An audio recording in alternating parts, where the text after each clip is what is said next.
Hey everyone, आज की इस वीडियो में आप सबके साथ जो केक डिज़ाइन शेयर कर रही हूँ वो एक थीम केक है। और इस वीडियो में मैं आपको फॉन्डेंट टॉपर भी बनाकर दिखाऊंगी जो मैंने इस केक के लिए बनाए थे, और साथ में कुछ टिप्स एंड ट्रिक्स भी बताऊंगी। ये बहुत छोटे छोटे टिप्स एंड ट्रिक्स आपके बहुत ज़्यादा काम आ सकते हैं, तो वीडियो को आप लोग एंड तक देख लेना। तो आज का ये जो केक है वो एक कस्टमाइज थीम केक है। 1 kg के चॉकलेट ट्रफल केक का ये ऑर्डर था, और स्पंज को मैंने 6.5 केक इंच में मैंने 6.5 इंच मोल्ड में मैंने बेक किया है। ट्रफल केक था, ट्रफल केक की हाइट ज़्यादा नहीं आती है, इसीलिए आज मैंने 7 इंच का केक मोल्ड यूज़ नहीं किया है, 6.5 इंच का केक मोल्ड यूज़ किया है। और केक स्पंज को मैंने 3 लेयर्स में डिवाइड किया है। अगर आप लोग एगलेस केक स्पंज की रेसिपी देखना चाहते हो तो वो आप लोग चैनल या ऐप भी बेस से देख सकते हो। दोनों जगह 1 kg केक के लिए चॉकलेट केक स्पंज की रेसिपी अवेलेबल है। तो 3 लेयर्स में डिवाइड करने के बाद मैंने सिंपल वाटर से सोकिंग की, उसके बाद घना सप्लाई करके चोको चिप अप्लाई की, इस तरीके से क्रम कोट कर लिया। और उसके बाद बना रही हूँ ये मैं फॉन्डेंट के टॉपर। सबसे पहले मैं बना रही हूँ बैडमिंटन का रैकेट। जो रैकेट होता है वो मैं बना रही हूँ। तो सिंपल ब्लैक फॉन्डेंट को मैंने रोल करके, और जो हमारे नोजल होते हैं वो बड़े वाले नोजल की हेल्प से मैंने ये कट कर लिया है। और जो बैडमिंटन का रैकेट होता है उसका जो आगे वाला पार्ट होता है वो थोड़ा सा ओवल शेप में होता है, तो इसे मैंने हाथों की हेल्प से ओवल शेप में इस तरीके से कर दिया है। तो ये बहुत छोटे छोटे फॉन्डेंट टॉपर थे, बहुत छोटे रैकेट बनाए थे मैंने, क्योंकि जो केक था उसमें छोटे ही मुझे टॉपर लगाने थे, बहुत ज़्यादा बड़े साइज़ में नहीं लगाने थे। तो छोटे टॉपर बनाने में बहुत प्रॉब्लम होती है, वो बहुत आसानी से नहीं बनते हैं। छोटी छोटी चीज़ें क्रिएट करने में ज़्यादा प्रॉब्लम होती है। इस तरीके से मैंने ओवल शेप में इसको कट करने के बाद अब मैं इस पर जो हम जो वायरिंग होती है वो कर रहे हैं बैडमिंटन रैकेट पर। तो इसके लिए मैंने वाइट कलर का जेल फूड कलर यूज़ किया है, उसमें थोड़ा सा वाटर मिक्स करके इस तरीके से ब्रश की हेल्प से मैंने ये वायर क्रिएट कर दिए हैं।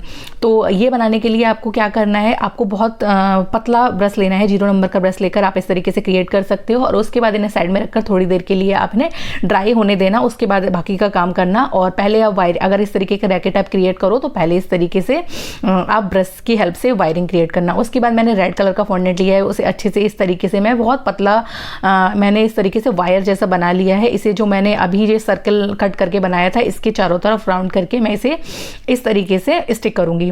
तो इस तरीके से पहले मैंने मेजर कर लिया, और उसके बाद मेजरिंग करने के बाद मैंने इसे एग्जैक्ट जितना भी साइज चाहिए था उसके अकॉर्डिंग कट कर लिया है। और उसके बाद ब्रश की हेल्प से मैंने वाटर अप्लाई किया है। बहुत कम मात्रा में पानी हमें अप्लाई करना है। जस्ट आपको क्या करना है, ब्रश को गीला करना है, और उसके बाद जो एक्स्ट्रा वाटर है उसको आपको हटा देना है। और उसके बाद इसे पानी अप्लाई करके आपको स्टिक कर देना है। इस तरीके से मैंने दोनों ही पर इस तरीके से रेड कलर का फॉन्डेंट स्टिक कर दिया था। और उसके बाद मैंने जो बैडमिंटन रैकेट का जो स्टिक होती है नीचे साइड की, वो मैंने रेड कलर का फॉन्डेंट सेम इसी तरीके से रोल करके और उसके बाद कट कर ली है साइज की। और उसके बाद थोड़ा सा ब्लैक कलर का फॉन्डेंट लेकर मैंने इसमें से थोड़ी छोटी सी स्ट्रिप कट की है। और उसके बाद लास्ट में मैंने इस तरीके से जो नीचे साइड में रैकेट के लगा होता है उसको मैंने लगा दिया है। तो देखने में लगता है कि ये सारी चीज़ें बनाने में बहुत आसान होती हैं, बट इसे बनाने में भी मुझे 40 मिनट लगे थे। एग्जैक्ट जब मैंने वीडियो बनाया था 40 मिनट का वीडियो था। अभी मैं आपको एडिटिंग में दिखा रही हूँ।